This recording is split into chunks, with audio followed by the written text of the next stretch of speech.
Paimon. Your lullaby has always been my favorite.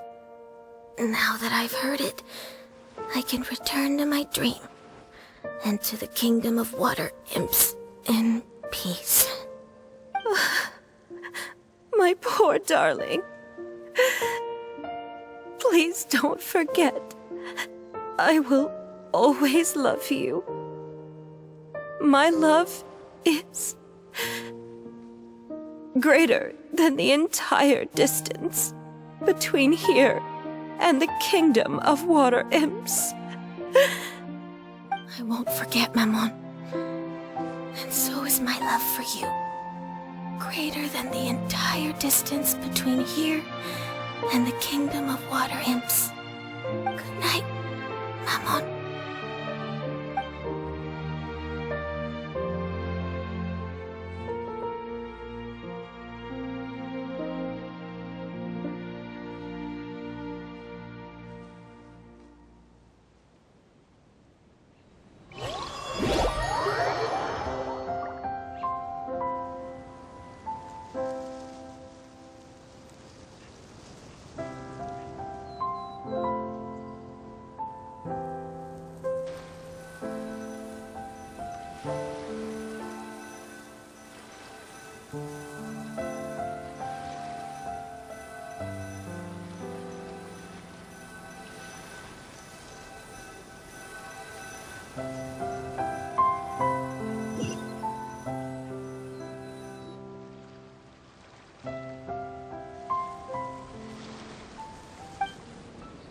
Traveler, Paimon, you're here.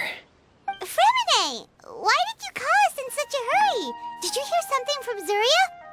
Oh, if it's not good news, Paimon doesn't want to hear it. Don't worry, it's definitely great news. The Madame came here for a visit just now with her doctor. Color has returned to her cheeks, and she sounded full of energy as well. She said she'd like to return to the court to continue hosting the art exhibit. But this time, she'll work with her doctor to exhibit some picture books related to the illness. Of course, Thelxie's fantastic adventures and the guidance therapy will be included in the exhibit as well. That's wonderful!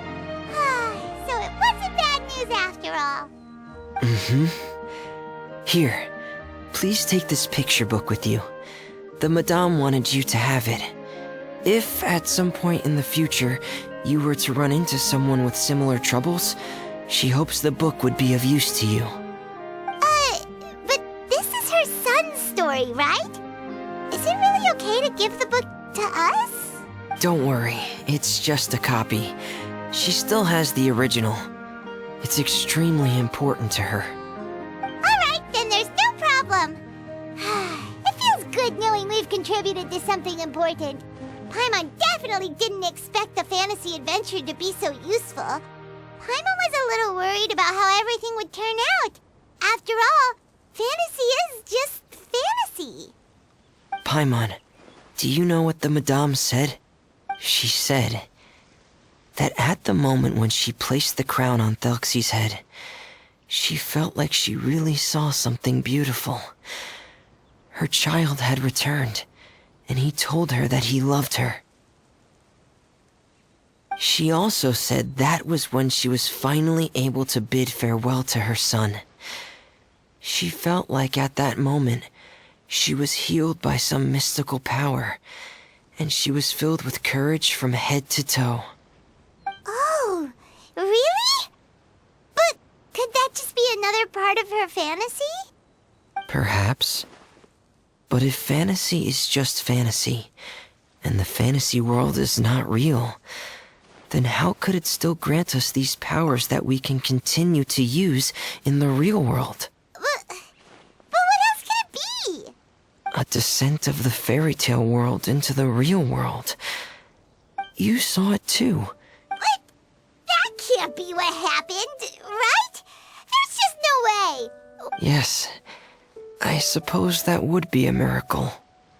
I hope that everyone who's found themselves in a dark place would be able to see something beautiful.